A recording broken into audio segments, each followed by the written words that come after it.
I am Jonas Parello-Plesner. I'm Executive Director at the Alliance of Democracies Foundation. Among other initiatives, the foundation hosts the Transatlantic Commission on Election Integrity that was set down by our chairman, Anders Fogh Rasmussen, and actually originally in conjunction with US presidential candidate Joe Biden. And in 2018, very much as a reaction to the Russian interference in the US elections in 2016. And in that group of commissioners, also joined by Michael Chertoff, the former Homeland Secretary under the Bush administration, a number of European politicians, including Thomas and Natalia Yaresko, the former Ukrainian finance ministers, both who've been very engaged in our activities in Georgia leading up to the elections that I will also just mention briefly. So with the Transatlantic Commission on Election Integrity, and I would say very much assisted by Mariam, who is our moderator today and who's our election fellow in Georgia, we have been doing the following. We have first and foremost been launching an election pledge against or on election integrity, as it's officially called. I mean, I would say more shortly, it's an election pledge against sort of disinformation and using that as a political candidate in your campaign. And we've gotten quite a good success with getting 12 parties to sign up, and a lot of individual candidates from that are on the majoritarian list here for the elections.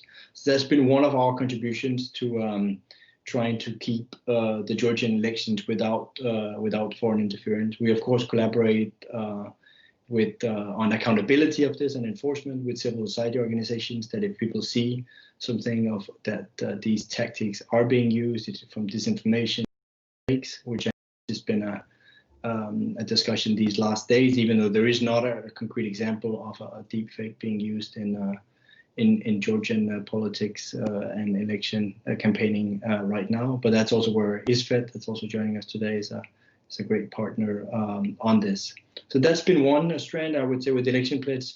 We've also done it in the European Parliament elections in 2019, in the Canadian elections. So doing this in Georgia also highlights, I would say, the sort of very the attachment Georgia has to Europe, to European institutions, and to universal sort of values of democratic institutions. And we actually also have done it in the US elections, where we could say a little bit, is the glass half full or is it half empty? Because we have Joe Biden, who, as I mentioned, was a co-founder of the Transatlantic Commission on Election Integrity with us. So he has signed the pledge, but President Trump, unfortunately, has not. So you would say we have 50% of the US presidential elections that are on board. The other element that we've done here in Georgia leading up to the election is something called the Disinformation Diaries. It's an online game that's basically trying to, through gaming, to still learn about what is and different types of disinformation that can happen to political candidates. And we've translated it into Georgian, and Mariam is working with local partners to try that out. So if some of you on the panel or in the audience hasn't yet played the Disinformation Diaries, you definitely should. I think there'll probably be one of the colleagues who can send a link in the chat function.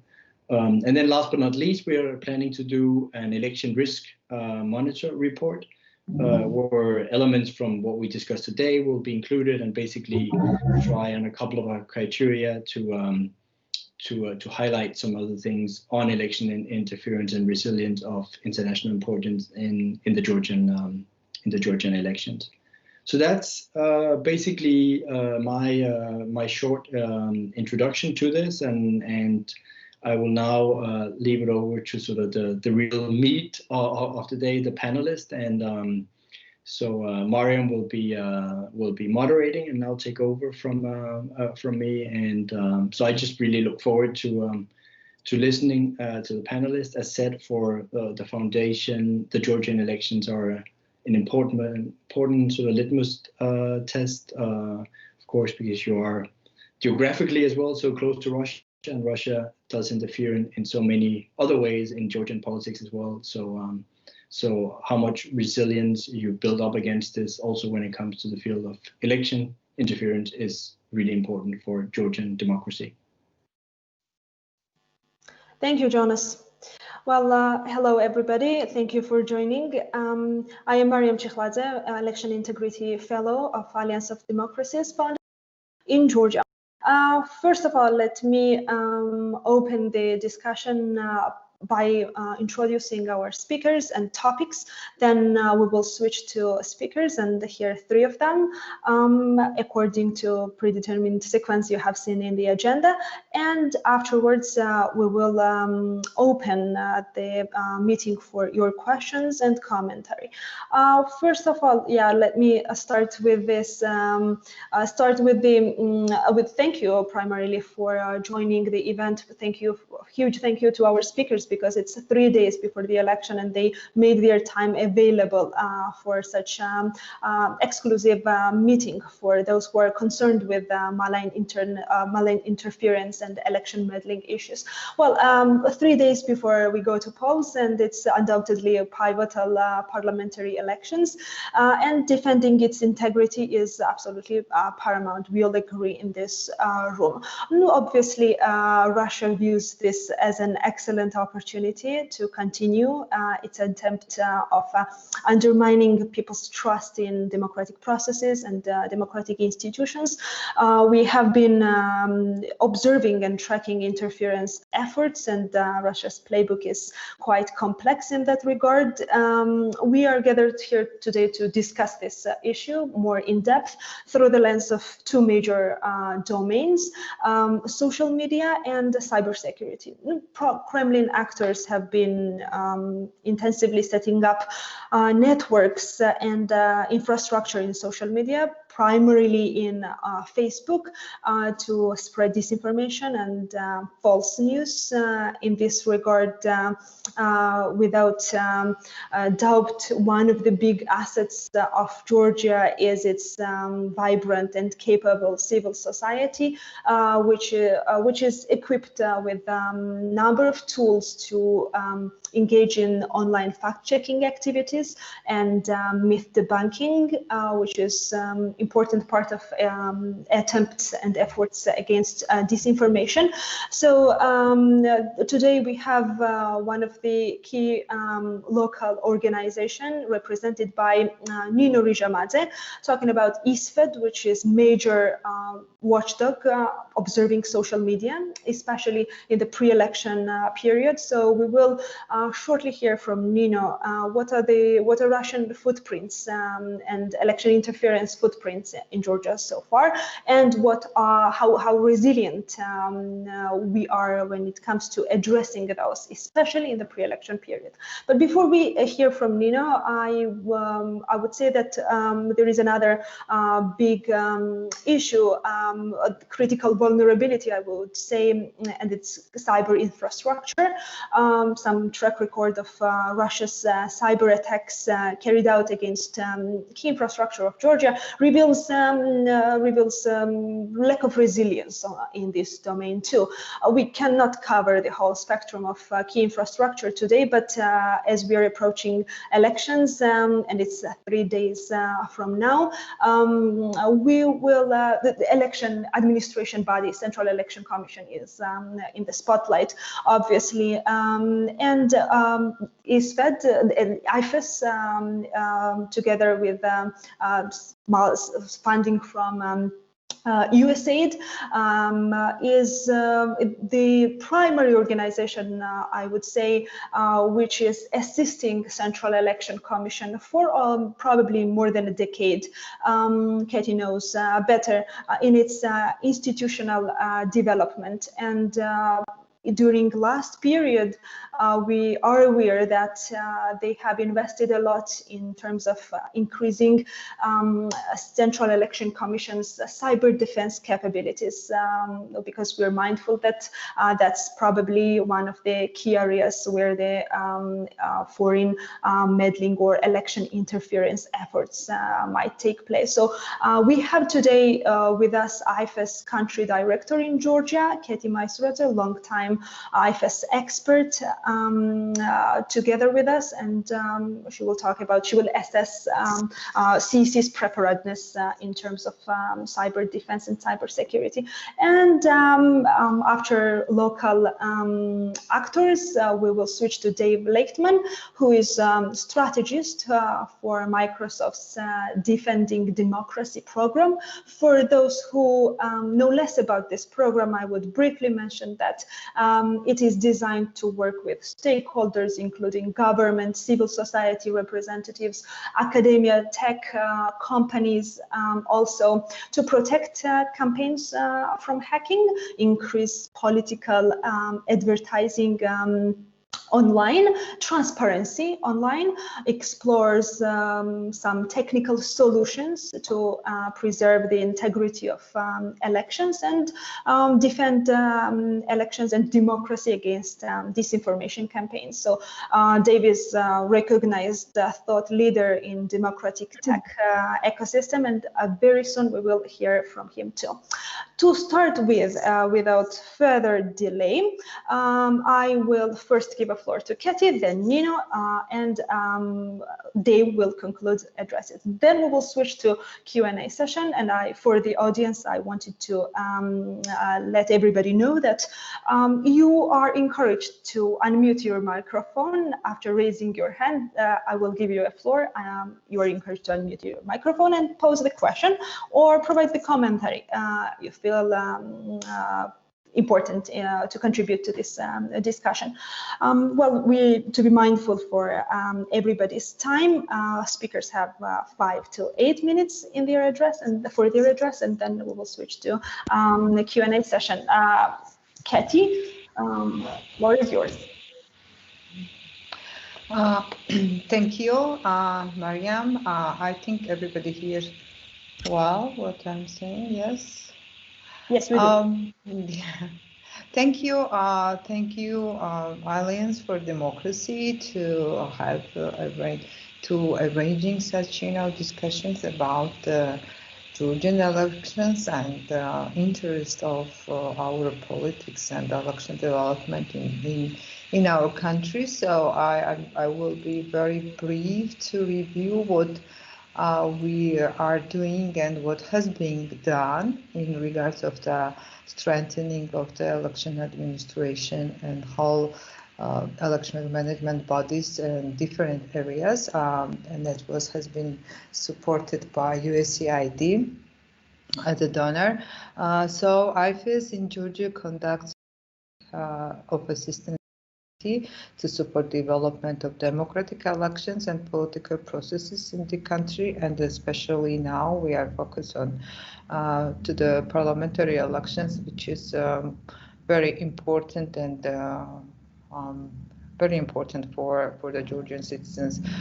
So for the beginning, I will just briefly say that in 2009 we somehow managed to create a floor for the discussion on electoral reform, which took place for almost 1 year, and that was participated by 19 political parties, 5 very strong NGOs on election field, and 9 international organizations, and we have been discussing a range of the election topics and the importance of the OSCE recommendations. It has been brought in the discussion 27 main recommendations of the OSCE, which some of them partially addressed, and we legislators are amend the election code and related law, but some of the recommendations, of course,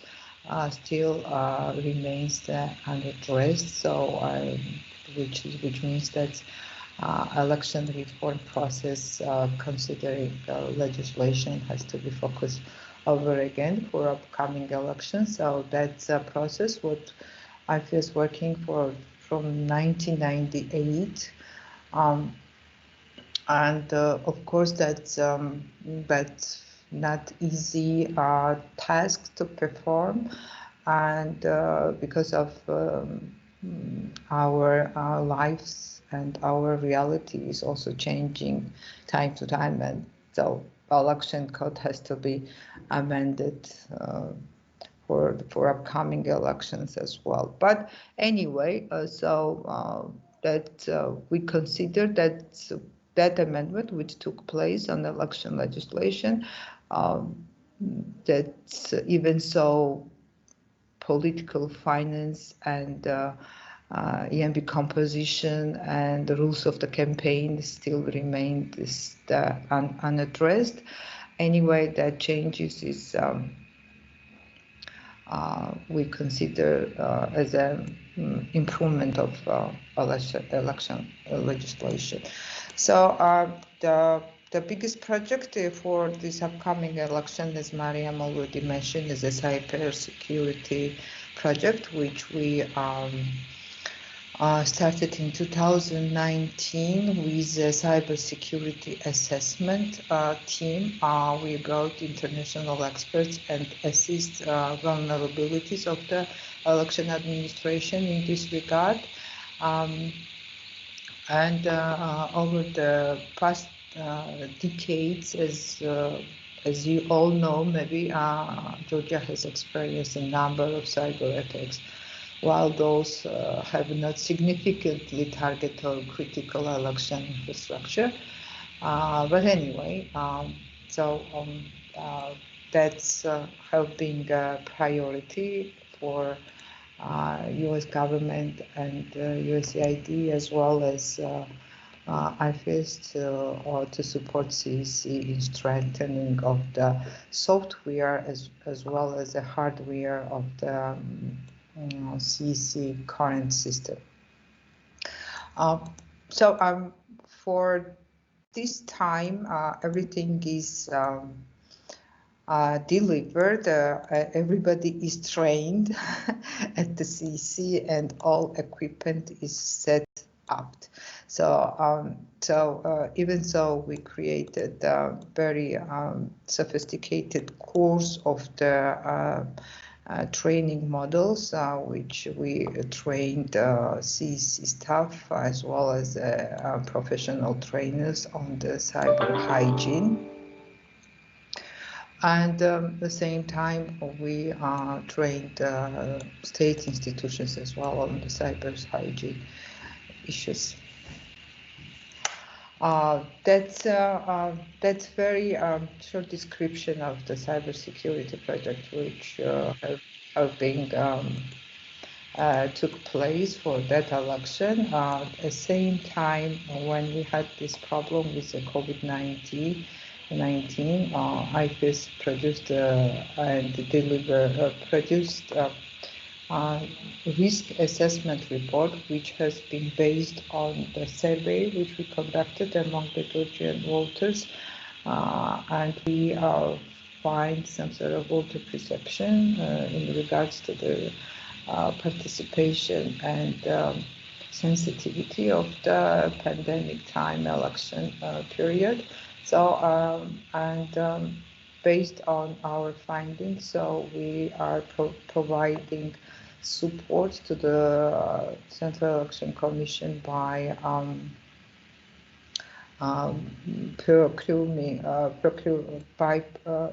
purchasing face masks, face shields, and hand sanitizers for every polling station, and of course providing some sort of recommendations based on international practice, how that regulations has to be developed. And as far as we know, all recommendations in the place, but this last 2 days we have some sort of we heard some complaints from the political party representatives regarding the regulations on COVID-infected voters. So that's I think that's a different discussion. So I can continue on different projects and initiatives as well if you wish, but I think that was all. That was cybersecurity component, what you have been focusing on. Yes. Thank you, Katie. Because yeah, I mean, I have to mention, because you already spoke about the disinformation based on a very new initiative which has been raised by IFES to the CEC. We launched Information Protection Center, which is supported by us operators who is having to monitor only election-related disinformation, tackling election administration officials are monitoring 12 broadcasters, national and regional wise, 8 printing media, printing newspapers. If I'm not mistaken, 12 internet TV stations and Facebook as well. So I mean, but that center we opened in the 1st of October, and we just having 2 weeks findings, which is not as bad as we expected, but you know, I think the final report will be very interesting. So that's a pilot project, and we will be focusing on further enhancement and strategy of that unit, which I'm talking about, the International Protection Center, and we will consider other approaches as well to strengthen that department at the CEC level. Well, thank you, Katie. That's truly timely initiative. Probably we will have some questions about this information center you are talking about, but later. Let's switch to Nino. Nino, you are head of social media monitoring project at ISPED. You do rigorous social media research and monitoring. What footprints do you see of election interference, and what tools do we have so far to address them? Please, floor is yours. Thank you very much, Mariam, for having me today to this very important event. Over the last few years, social media has become a strong instrument for shaping political opinions and manipulating public debates in Georgia. Growing use of the social media platforms by politician actors is especially visible in the pre-election period, as electoral campaigns have shifted online because of the COVID-19 context. However, along with official party campaigns, Georgian social media space is full of anonymous discrediting campaigns producing harmful content and spreading disinformation aimed to shaping voter behavior and influencing political environments. Facebook takedowns also confirmed that Georgian social media users are targeted with attempts of manipulation of public opinion on Facebook by domestic actors, along with external hostile actors such as Russia. For upcoming parliamentary elections, ISPED has closely and methodologically been following activities and trends of the malign actors in different platforms such as Facebook, Instagram, and TikTok. SFET's monitoring results illustrates that ahead of parliamentary elections, smear campaigns carried out by anonymous Facebook pages were rather intensive. Coordinated behavior of anonymous pages operating for discreditation purposes manifests in their orderly, damaging, and organized information campaigns targeting political events, parties, candidates, media outlets, civil activists, or NGOs, and aiming to create and foster negative attitudes among voters towards them. Various tactics are used for discreditation, allowing us to categorize these pages based on their tactics. And we see that there are openly discrediting Facebook pages that are most frequent. In addition to the open discreditation, opposition parties, media outlets, and civil society organizations are also targeted by information campaigns conducted with the use of fake media pages that pose as legitimate news agencies, but in reality their purpose is to create an agenda favorable to the ruling party and governments. Such pages disseminate news in a selective manner and aim to portray the ruling party in the positive light while inciting negative attitudes towards the opposition. Discreditation is used against opposition as well as the ruling party and the government. Pages operating against the government disseminate rather higher number of posts, but posts targeted the opposition have higher level of interaction. This is probably because they use sponsored posts in order to reach wider audience. Pages operating against the opposition display elements of organization and coordination, and pages that discredit the core opposition spectrum rely on organized tactics using effectively doctored photos and videos, and also coordinated pages are engaged in a nearly simultaneous dissemination of posts concerning the same subject matter accompanied by common but differently formulated messages. Organized and coordinated campaign is less evident on pages operating to discredit the Georgian dream. Such pages are engaged in discreditation campaign primarily against Bidzina Ivanishvili and the ruling party, to which end they use low quality materials.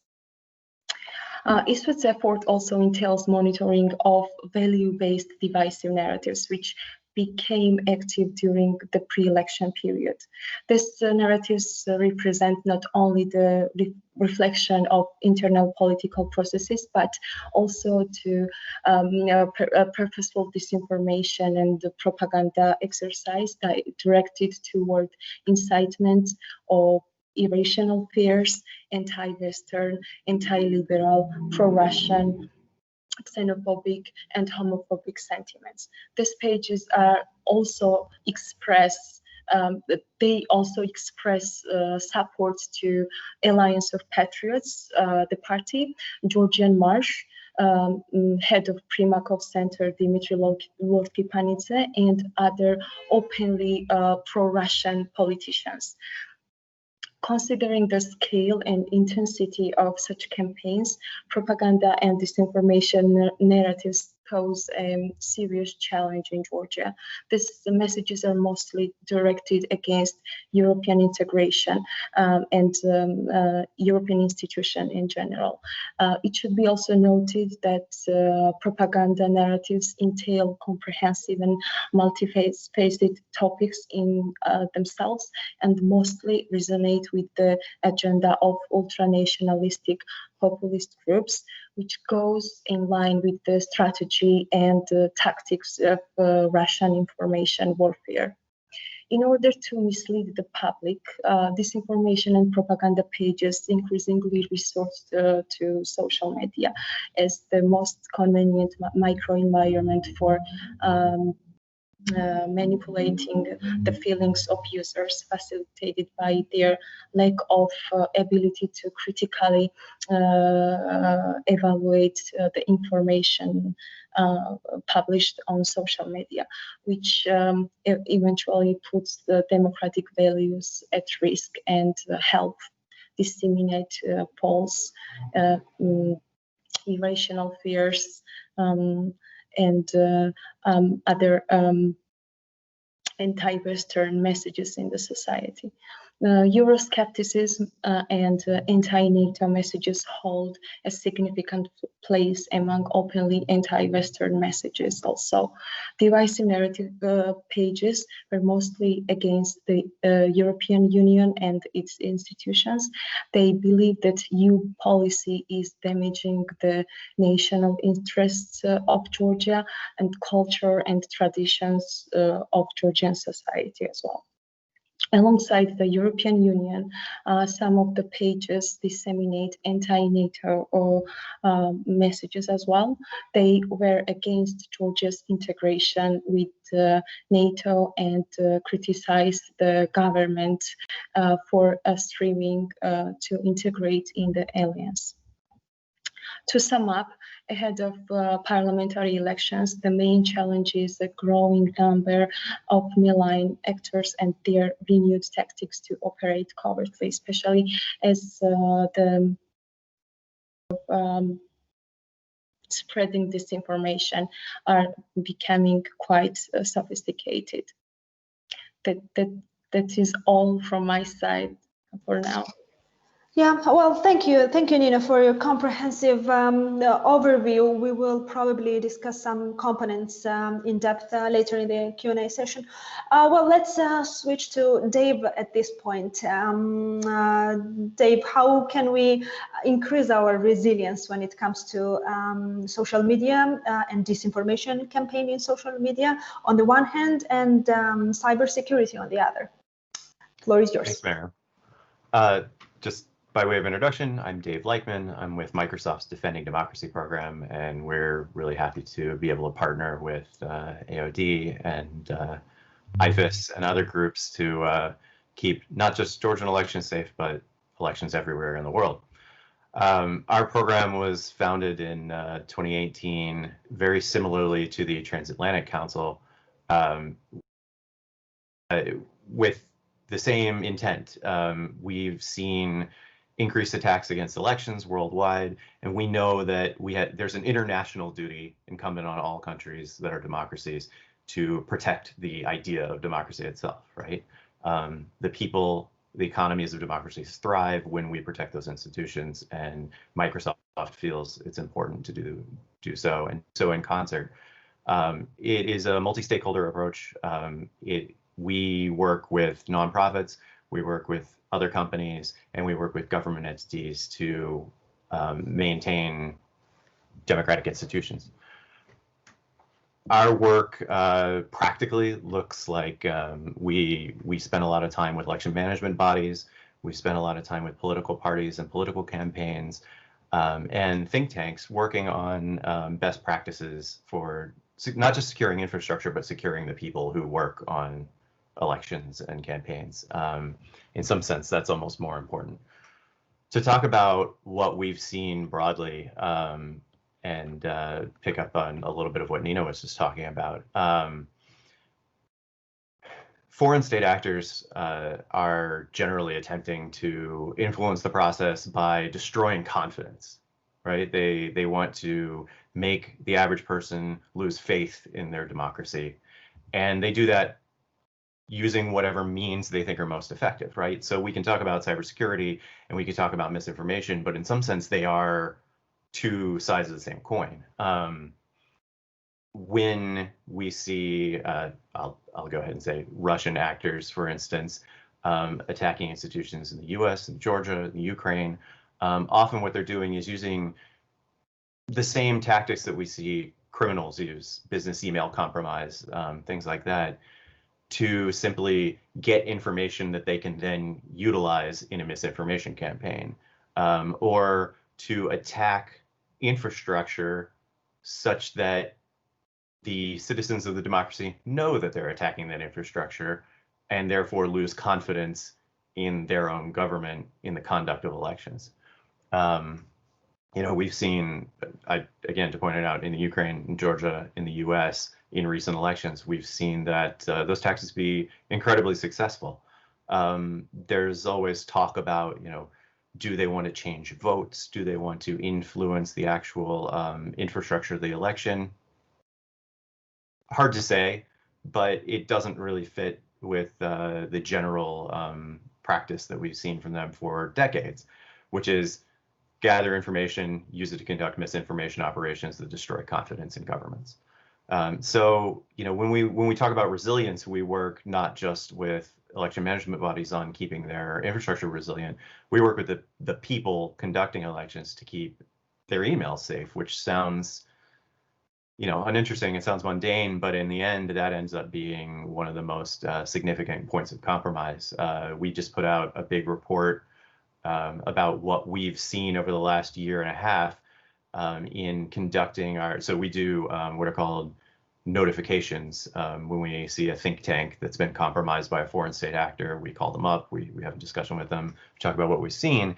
And so we've cataloged the data behind everything that we've done notifications for, and we've seen that more than half of the attacks of successful attacks of nation state actors and targeting have been against think tanks. And part of that is because since attacks in Eastern Europe in 2015 and attacks in the US in 2016, foreign state actors have changed their tactics to evolve, right? They've seen attacks against government entities be less successful. Political campaigns and government entities have woken up. They've started implementing better resilience measures, and so they've shifted their tactics to attack personal accounts and think tanks and nonprofits because those are the easier prey. So we've seen a big shift towards that. And at this point, something like 80 to 90% of the attack vectors that we've seen are business email compromise. It's phishing. I mean, that seems, again, mundane and uninteresting, but that's the primary factor of how the bad guys want to get in. So I'm happy to dig in on any of those things as we take questions and do Q&A, but that's what I have to say. Thank you very much. Well, at this point, I will once again repeat some sort of basic rules for participation in the discussion.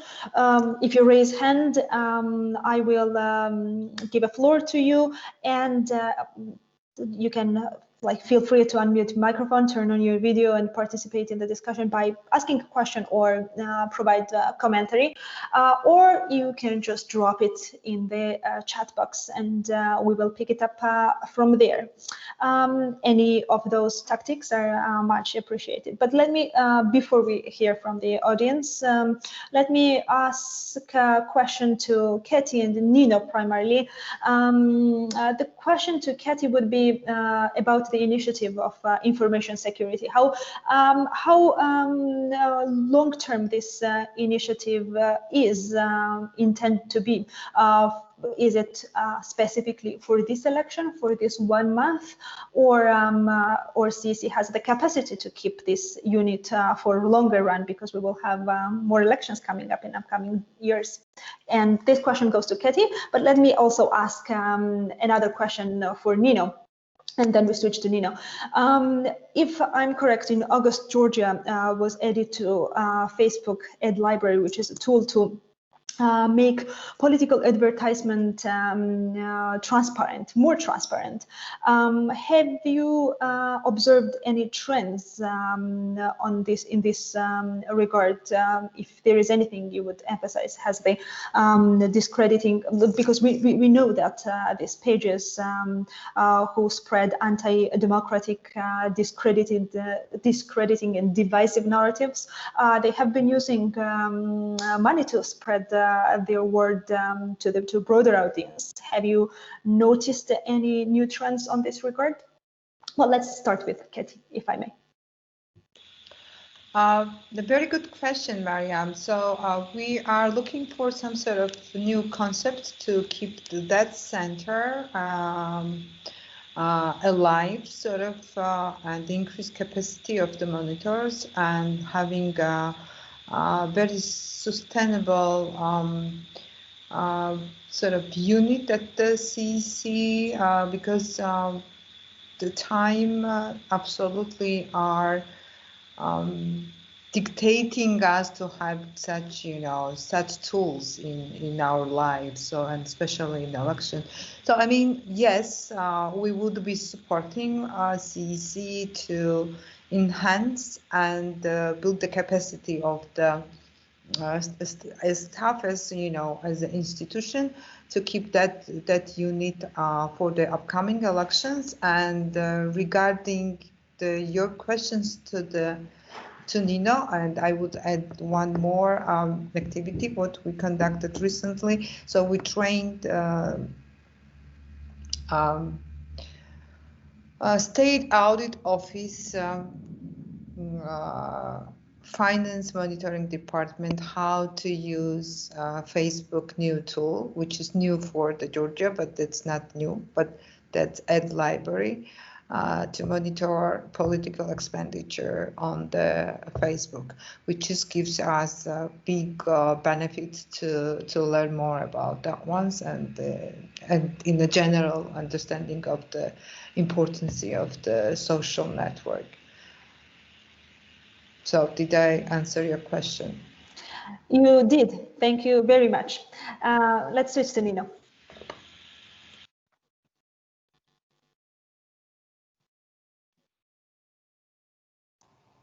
Nino, you're on mute.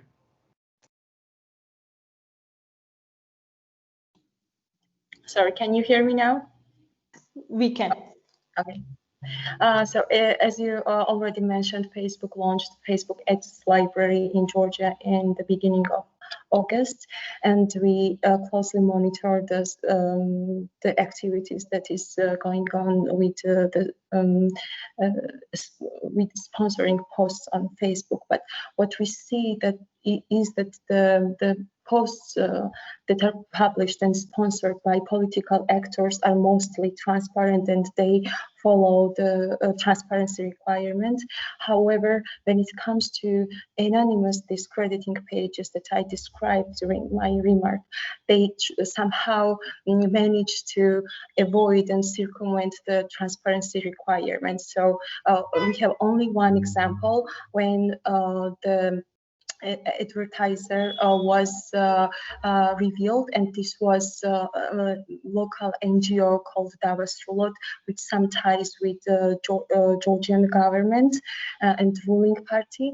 But in other cases, we don't have the exact information who are behind the sponsored posts, because they as I said, they manage to avoid the transparency requirement. As an information, I would say that during official pre-election campaign, there were more than about 5,000 ads in Facebook Ads Library, and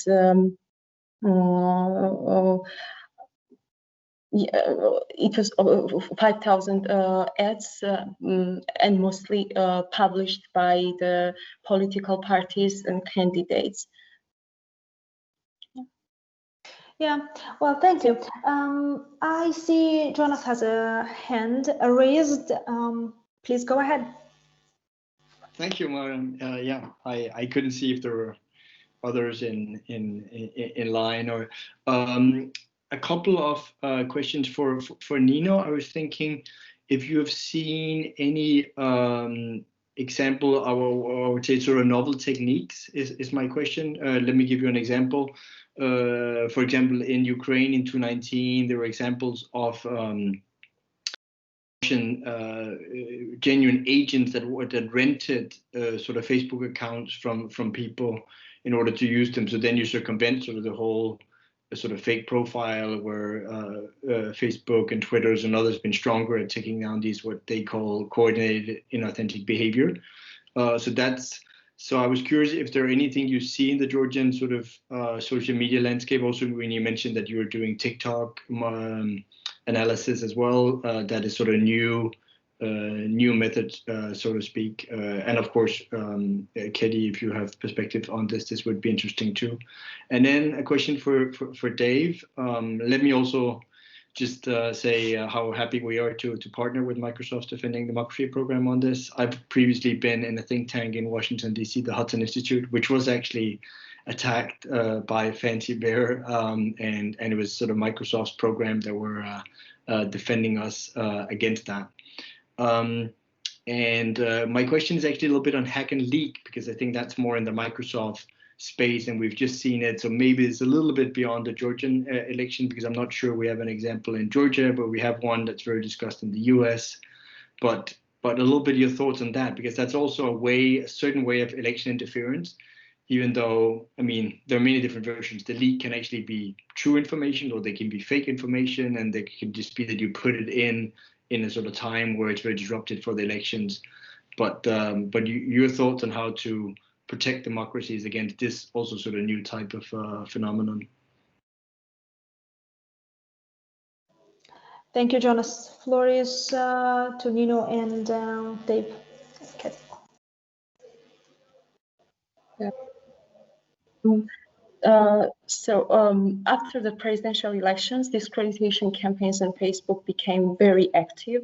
And in 2019, in December 2019 and in April 2020, Facebook removed from its platform a total of more than 1,300 accounts operating in Georgia, and they were engaged in inauthentic behavior. I would mention the Newsfront network here. Newsfront was active on Facebook for around 6 months in Georgia, and they used to disseminate their content, used an organized network, mostly in the form of inauthentic, suspicious accounts.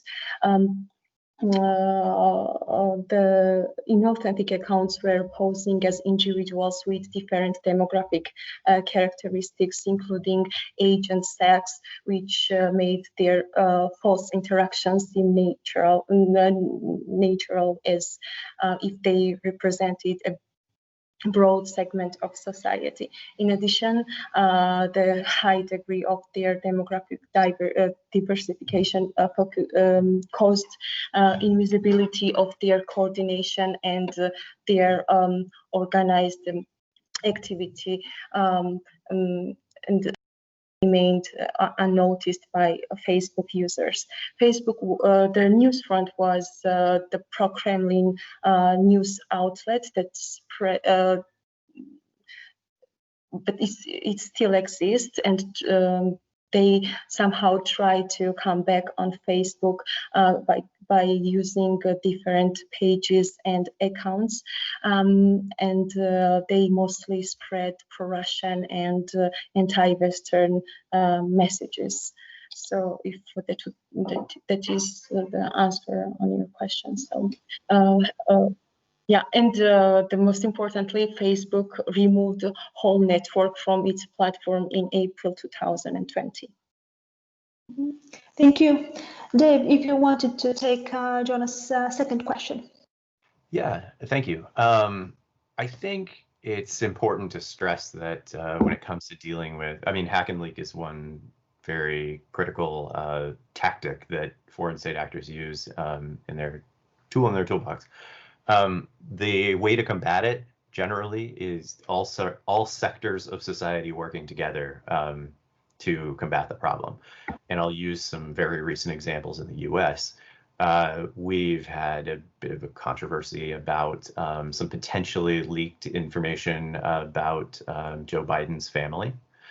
Now, whether the source of the information or the information itself is true or not is kind of neither here nor there. None of it was about the candidate himself, but the way it was combated was that the social media companies, Twitter and Facebook, worked to squash the virality of the story.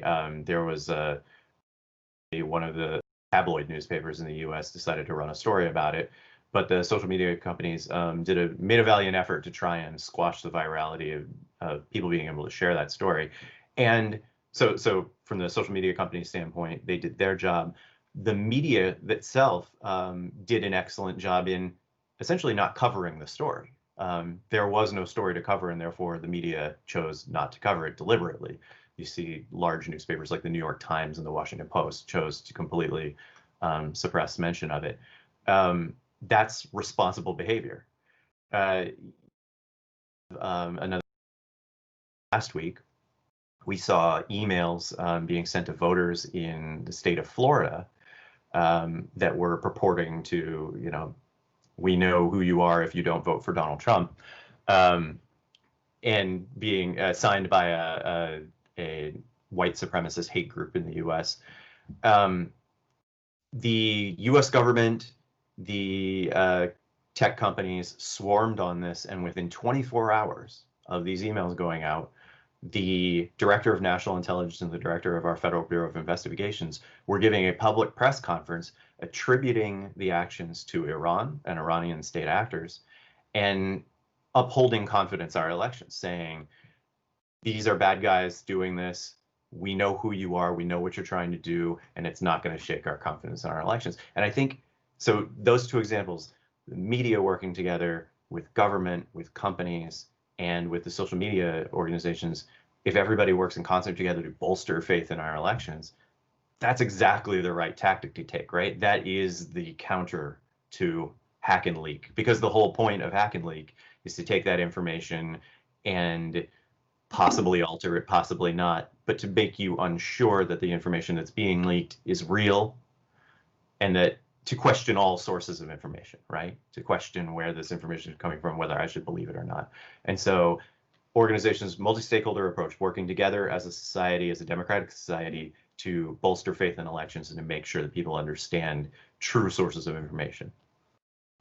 Thank you very much. That's absolutely relevant commentary on Georgia's current situation too. One might argue that response to disinformation is disproportional compared to disproportional in favor of civil society. They are very capable. They are very vibrant and equipped in their response, while other sectors, for example, the government sector, is not responding with adequate policies, which needs to be also implemented to make meaningful impact. But we might have time to discuss that a bit later. I wanted to give a floor to Guga Chomahidze, who has his hand raised.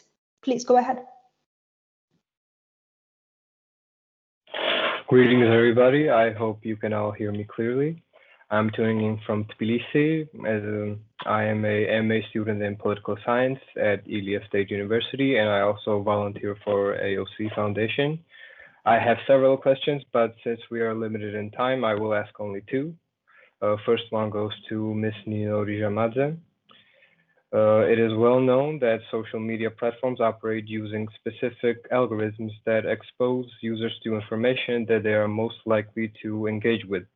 This results in a certain informational vacuum or echo chamber, most notably known as internet bubbles. Have these bubbles in any way had an effect on your organization's ability to monitor effectively? Perhaps you are in a bubble, or maybe on the contrary, you exploit these specific informational flows to the best of your advantage. And my second question goes to Mr. Leichtman. This is a more generic question regarding US capabilities to tackle these issues. Perhaps the US quite objectively has the biggest resource to challenge foreign interference, both in terms of cyber attacks and disinformation campaigns. Nevertheless, these have been quite disrupting for the US, but also for its strategic partners all around the globe.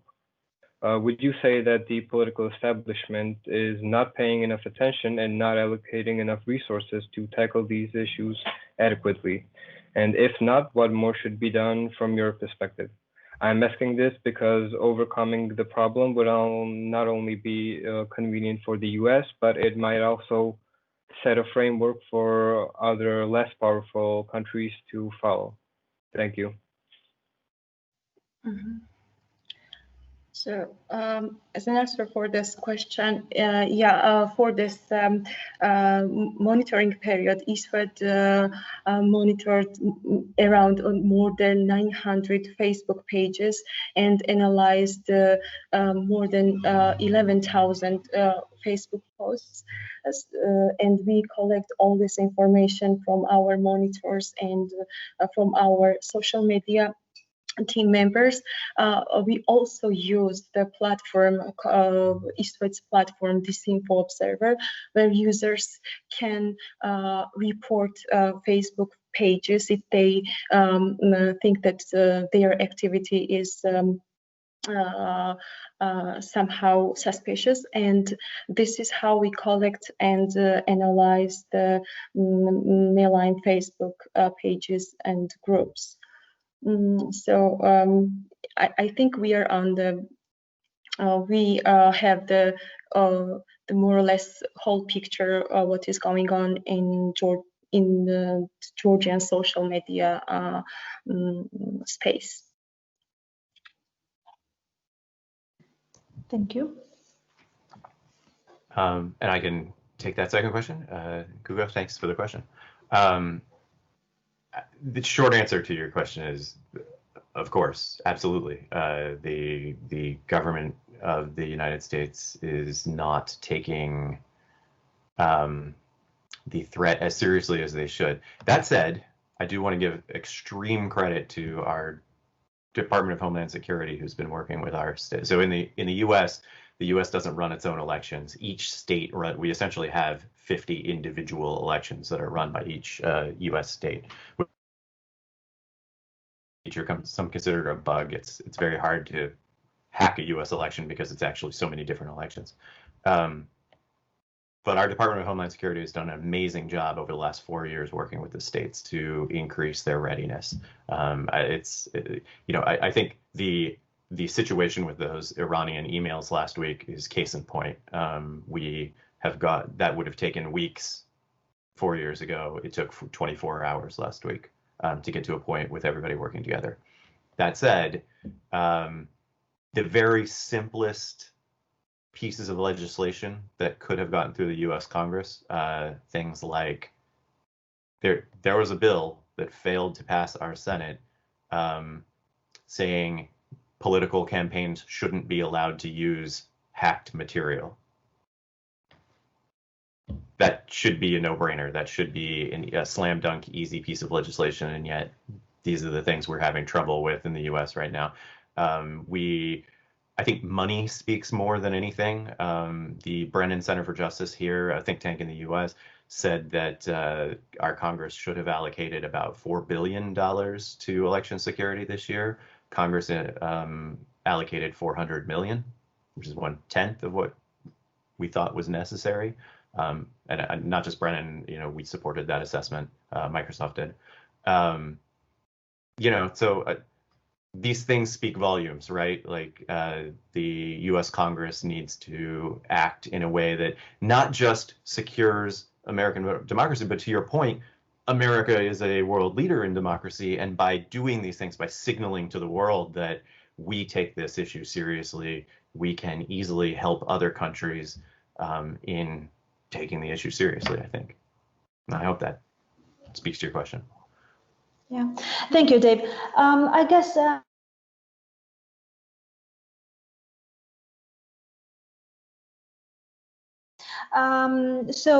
let me somehow adjust them to one of them to Georgian, directed to primarily to Nino, and if somebody also wants to pick it up, please feel free. Nino, as civil society's efforts to address disinformation campaign developed throughout last years, because disinformation has not started 1 month ago just for this election, right? Do you see also that malign actors are also advancing in their tactics? If you have any any observation on that? For example, transferring to another social media, plus in addition to Facebook, something else? And also, we do know that Russian Orthodox Church, especially in Georgia, in our context, is always an leverage mechanism to amplify Russian narrative and anti-democratic narrative, anti-liberal narrative, if you will, and so divisions in the society along religious or ethnic or other lines. Do you observe any Facebook activities of church, Russian church and their proxies by any chance? Thank you.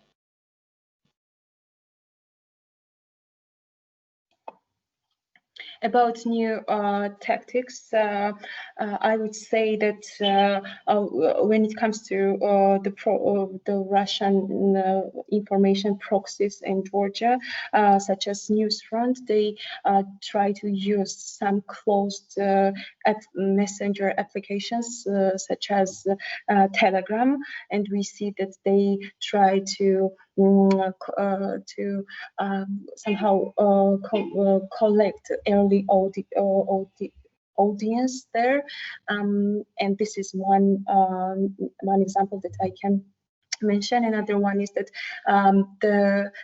in the beginning of October, the new online page Georgia Sue was launched, and it is obvious that it has some ties with Newsfront, and also they try to use the Facebook platform as well as the Telegram channels to reach the Georgian social media users and to bring their messages there. And about Russian Orthodox Church, the Russian activities of Russian Georgian Church is not visible or active in Georgia, but we have the Georgian Orthodox Church, and we see that oftenly the pages that spread the value-based divisive narratives, they also use this religious sentiments, and most of the posts are related to religious issues. So this might be an example how the religious issues are visible on social media space. Well, thank you very much. As I don't see any hand raised here, and notice that we have reached to our time limit, I will take liberty to close today's discussion. I guess even though so far everything looks promising, wish you fair, free, and peaceful elections in Georgia and in the US too, because that's for sure in the whole world's interest to happen so. When it comes to Georgia, we know that Russian playbook is quite comprehensive. It can pivot its interference operations anytime before the election day or even afterwards. So stay vigilant and defend democracy. Thank you for joining.